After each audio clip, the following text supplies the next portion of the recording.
to the stage Katie Law. Thank you. Thank you. Thank you very much, everybody. Before I start, just to try and get a bit of an idea about who I'm talking to, because that does obviously make a difference. How many of you here today are looking to get some publicity coverage for your products? That's quite a lot of you. Okay. And how many of you are retailers who are... Okay, that's also quite a lot of you. Okay, I'll give my talk, and at the end of it, please do feel, you can ask anything at all, and I'll be really happy to speak to anybody one-to-one if we've got time at the end as well. I'm going to talk about the different ways that you can utilise current or emerging trends and ideas to publicise yourself and your products. I'm also going to talk after that about some essential do's and don'ts of how to get noticed by the press, from how not to write a press release to the importance of imagery. This is a subject I'm so passionate about, and if any of you came to my talk a year ago, you'll know that I was absolutely ruthless about naming and shaming, and I showed you some examples of not just good press releases, but absolutely terrible ones. But I'm going to start today and talk about trends. On the one hand, trends are considered a kind of holy grail, with trend forecasters possessing abilities none of the rest of us have to see into the future. On the other hand, if you ask a craftsman or an artisan or a maker, or perhaps one of you, about trends, he or she will often reply, "I don't follow trends, I'm not really interested in trends, I do what I do." I think it's better to think of a trend as a way of telling a story and adapting it to tell your story, almost like a kind of categorization process. From a journalist's point of view, we need 3 of something to write about for it to be a trend. From your point of view, it just provides a topical framework. I think also it's a way of repeating, and it's almost like having an excuse. Let's think this year, what can I use? This season, what can I use to get more interest from the press? Because obviously if you only make one thing, it's very difficult to keep the press interested. Among the biggest trends in home this season, I'd say so far it's obviously been monochrome, pastels, especially blush, geo, botanicals, tropical, typography, coastal, on it goes, and copper, of course, which I've said rather naughtily, I think that's in danger of becoming the new Union Jack, which is absolutely everywhere and still seems to be going strong. So let's start with mono. And here is a company that has produced a press release about all its diverse mono products. Now, here there are all sorts of objects which have a distinct absence of colour, but really, when you look at them and dissect them, that's pretty much all they've got in common. Some actually aren't even mono in the sense of being black and white, they're grey. But the release pulls them all together in a really, really good eye-catching way. So if I get that sent through to me, and somewhere in the back of my mind, I'm thinking, should I or shouldn't I do a press release? I'm definitely going to pull that one out, because all the information is right there, including, who it's by, what it is, crucially, what it's called, what the website is. It's just a really sort of exemplary press release about how to present information. Now, there's another one which I've printed out. It sort of goes on. No, wait a minute, sorry. This one, monochrome must-haves. Another one. It's a similar sort of story. And here's another one. So you can see, from my point of view, if I get a few of these, let's say I get a couple of these in the space of a week or so, I'm definitely onto something. Whether I do something immediately, I might just print them out and put them to one side. I might then start thinking about doing a monochrome story and how I want to do it. I might actually look at some of these products and think they're really boring. So then I might start thinking, which companies can I think of that might have some really interesting mono products, I might send out emails to contacts saying, what have you got going on for mono? Here's another one. Oh, no, that's more of the same. That's actually Sainsbury's, believe it or not. And the thing about some of these companies, which is very, very important when you're doing your press release, is to have a mixture of lifestyle and cutouts. And this one, I think, has done it really, really well. Because actually, if you look at the picture, you've got a stack of simple white bowls. I mean, white bowls are not exciting. They really aren't. But somehow, whoever styled the page has managed to make plain white bowls part of a mono story. And I think that's actually just really quite clever. And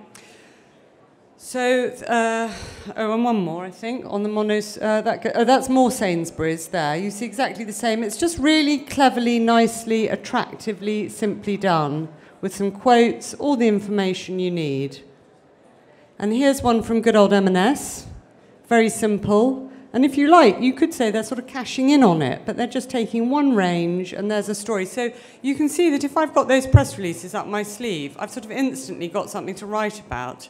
And that's largely, I think, how journalists, you know, they are reactive. I mean, we do go out looking for trends, but we're very reactive to what comes to us. So if you're going to send something to journalists, think really carefully about how you photograph things and the information that you put on a press release, which I'm going to talk about all of that more specifically a bit later.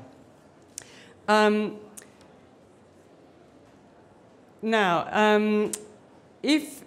wait a second. I actually was going to mention that at this show, which I did go round yesterday, I just wanted to say how incredibly impressed I am with a lot of the stuff here.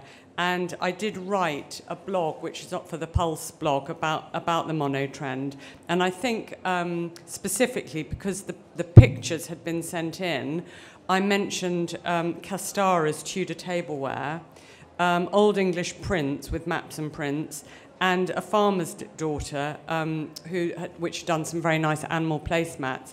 And another point to say about that is that I've done a lot of work with Clarion over the last few weeks, and they would send me updated files based on what you people have sent in. And a lot of the files came in empty and blank when it came to photographs, or rather poor photographs, and I couldn't do anything for those people. But where there was clear, good photography, I was able to mention it. Now that I've come around the show, I actually see there's a lot more here, which I have to say I'm very impressed by, but it was a shame not to have seen more of it. So if and when you do these shows, it really pays, if you're asked to send in photography and information about yourself. I think it really, really pays to do it as well and as professionally as you possibly can. Moving on to fashion and catwalk trends, these unquestionably play a huge part in setting home trends. The pastels trend, especially blush, has been a great example of this as being a good way to usher in spring. Obviously, if you're the kind of business that makes something like a concrete desk accessory, sorting out your pastels from your puces isn't going to be so easy. It's a question really of how you can extract what you do and put it into a trend. I mean, for example, if you did do concrete, you have had a great opportunity either with the monochrome trend or 50 Shades. I certainly spotted the sort of 50 Shades as an idea when the film was coming out to do something about grey. You know, it's obvious and it's fun. So sometimes it's just thinking a bit quirkily and imaginatively about what it is you're doing and how you can make that into a trend or something that might play into a trend. So this is a pastels press release from a company called Portrait Communications, which represent a lot of different companies, you can see, again, I mean, quite literally, they've taken a pink sofa and a blue telephone and a blue lamp and so on. It comes together really well. I might well look at that and put it to one side, think, yeah, you know, do I want to use that for pastels, or shall I do something on spring, or if I'm going to do blush, I might pull out some of those things, and so on. I've got some more here as well. That's another one from a company called PR First. And this, believe it or not, is the National Gallery. And I think that's an unbelievably impressive piece of press information from a company we don't normally associate with selling yellow cake stands, for example. When it comes to writing press releases, as I've said, and I'll keep saying it until I'm blue in the face, it's all about clarity and imagery. Do bear in mind that journalists have an incredibly short attention span. I literally get between 100 and 200 emails every single day. And when I come into the office, I actually put my finger on the delete button as I scroll through every morning. I just clear out, clear out, clear out. I wouldn't have enough time in the day to do any work if I didn't do that. And if something doesn't grab my attention immediately, and that I think it might be useful, it just gets deleted straight away. So I would say make your press release short and to the point, not too much more than a page of A4 or something that's equivalent online. Take time and take care how you draft your message so it's clear and information-packed, and also make it literate. It's incredible how many spelling mistakes come up on press releases, and I think there's really no need to do that. It's not very difficult to get your spelling right. You need to check and double check before you hit send. Here are some examples about a blue trend. I was completely unaware that there's a blue trend, but apparently there is one. Don't know what you all think about that, but it's quite interesting. Again, I had this, and actually some really nice things. This one is also very nice. These all come in the same few days or few weeks very often. So, you know, there's obviously a zeitgeist about certain things, and there might be something that's kicked it off. Now, on to the next trend. As well as colours and seasonal things, there are also pieces of news. The royal baby is probably the most obvious excuse for a trend, whether that's about nursery furniture or baby wear or feeding systems, whatever it happens to be. There are so many different things going on any given day. VE Day would be another example, but the royal baby is an excuse for publicising anyone who makes baby-related products. Now, I'm afraid to say this one is my name and shame of this talk, because there's really very, very little information on it. In fact, I'm afraid to say I think it's pretty awful. The first thing to say about it is I don't like its generic hello greeting. I think there are mail merge programs, or there's Time and Trouble that you take to find out the journalist's name, because knowing who you're sending your press release to, what kind of coverage you're hoping to get, all of that, the personal touch, that's incredibly important. And I think if you can't be bothered to find out, you know, dear Katie or whoever, then really, frankly, don't bother. Nor is there any imagery to tempt me, and a rather, frankly, silly message. So that would have gone straight in the bin, but obviously when I saw it, I thought, aha, this is a very good example of a bad press release, and I'll use it at my pulse talk and really just keep my fingers crossed that the person who sent it isn't here, or anyone she knows isn't here. So on to the next one. Now, this one, I would say, is the absolute opposite. It's a really exemplary press release about exactly the same story. So it's completely geared up to babies, but what it has is very clear images of everything, whether I'm interested in them or not. I didn't actually write a story about the royal baby or any other baby, but the point being that as a press release with its clear pictures and information underneath each picture and all the information you want at the bottom, if I was doing a baby story, I really hope I'd be able to have used that one.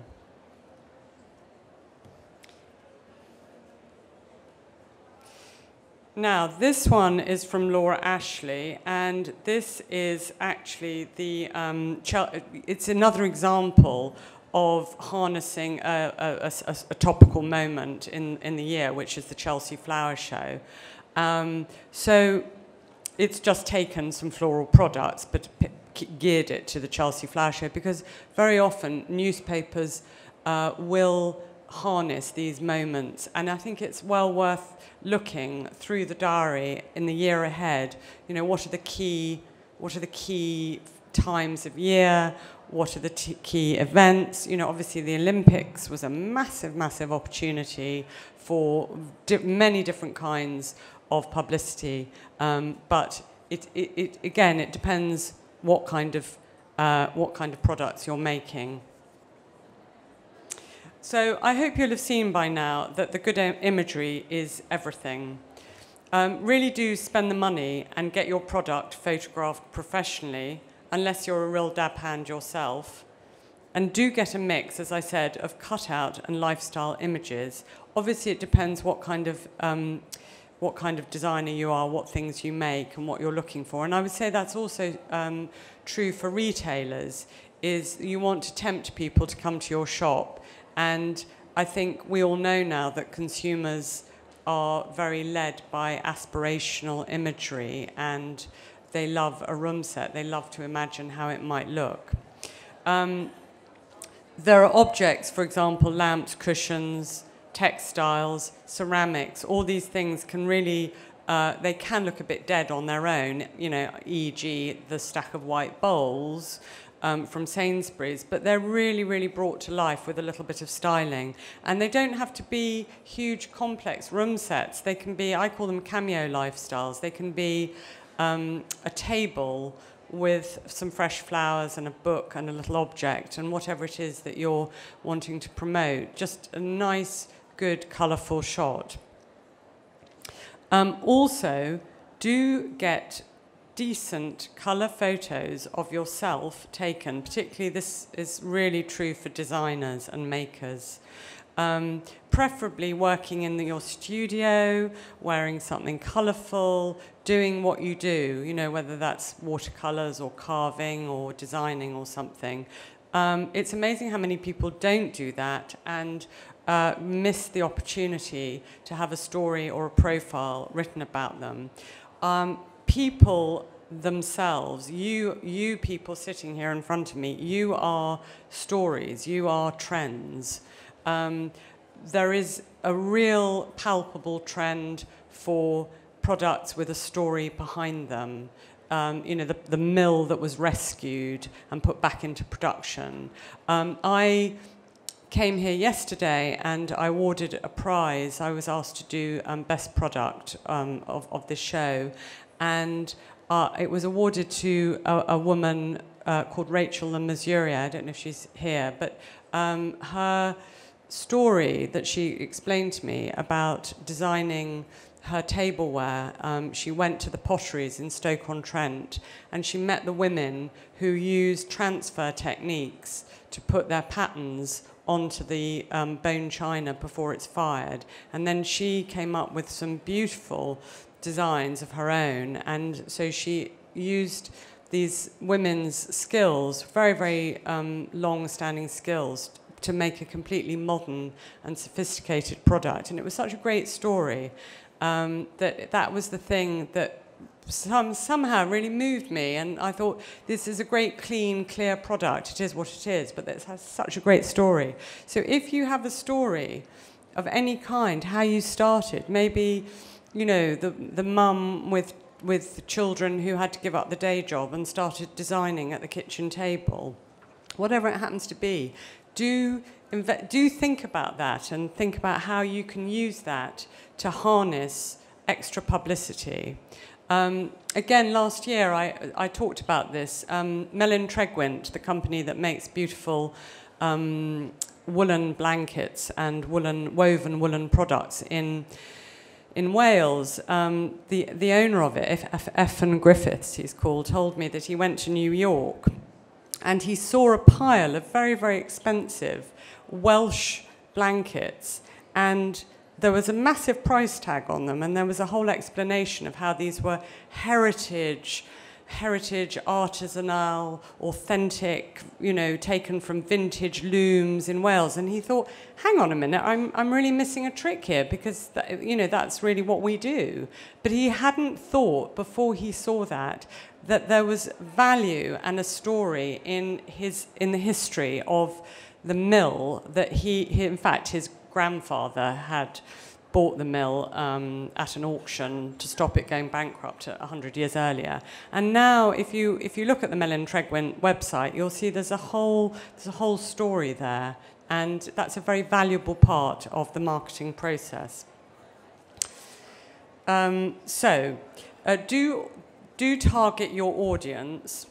Do decide, if you can, where you want to be, and work out what the right place is for your product. How well do you know the magazine, the blogger, the newspaper, and so on? If you haven't already, just really get Googling. It's not difficult to find out. And look at them all, and look at what sort of images they use, who uses what. Find out what sort of lead times they have. I mean, there's no point in somebody calling me or sending me an email a week before the due date of the royal baby and expect some coverage. Or, you know, if I got one of these press releases after the event, again, straight in the bin. So do just really check out lead times. And I would say really never send a blanket, one release fits all. Just find out people's names, and you'll get a lot more value and a result by sending one well-targeted email that hits home. Once you've established a link to a journalist and they want you to send them imagery, you've got to figure out how you're going to do it, because now, of course, there are so many different ways, and everybody wants them differently, whether it's a CD or a zip file or a web link or Google Drive or WeTransfer or Dropbox or Hightail. I mean, there just seem to be more and more every week. I find it incredibly confusing, and I think I'm probably quite old-fashioned. I like a JPEG attachment, very simply, and that seems to fox a lot of people. They then say, "I've just sent it as a WeTransfer," and I said, "Yeah, but I said in my email, please don't send WeTransfers, because if I have to deal with 20 people sending me WeTransfers, and those 20 people have all crammed in every single image they've got available so that I can choose, that means I have to sit there downloading all of them and going through them all, and then I might have problems finding which is what and how much it is, and that just creates a lot of extra work. That's just my personal preference. But what I'm saying is, find out what people want, how they want to receive the imagery, and make sure that you're able to deliver it if you possibly can. And also get them in all the different resolutions, low, medium, high, and find out again, you know, if your computer crashes because somebody's just sent you 100 megabytes, that's just not helpful. Finally, I would say always respond to journalists as a matter of urgency. It doesn't actually matter if you're not on the other end of the phone 24/7. And I think that if you are doing the publicity yourself, you know, I know it's very, very expensive getting someone else to do it. So if you're going to do it yourself, that's fine. But just do make sure that you pick up messages and that you respond. And I would say 24 hours is a sort of cut-off period. If I don't hear from someone, if I leave a message saying, please, you know, really like X, please can you get back to me? I'd love you to send me some images. I mean, normally I email people, but I might leave them a phone call. I mean, it's the same with emails too. If I send someone an email, I hope to get a response in a day or a couple of days max. And the reality is that the reason, or one of the reasons why companies like Sainsbury's and M&S and John Lewis and these big companies get the publicity, which quite frankly, they don't need nearly as much as some of you people, is because they do employ expensive PR companies who are there 24/7 almost, who will respond very quickly. So if the toss-up, you're writing to deadline, you've got over here the professional PR who's really on it, sending the pictures in, and you know, not you, obviously, but the designer who maybe isn't very savvy about how to deal with it, you're going to end up going with the company that responds quickly.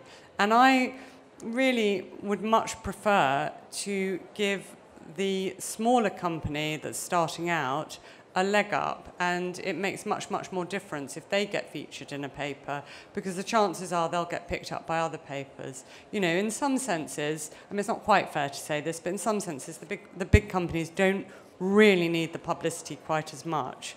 But if they've got the slick photography and they respond really quickly, annoying as it is, they're the ones who are going to get the publicity. That's it.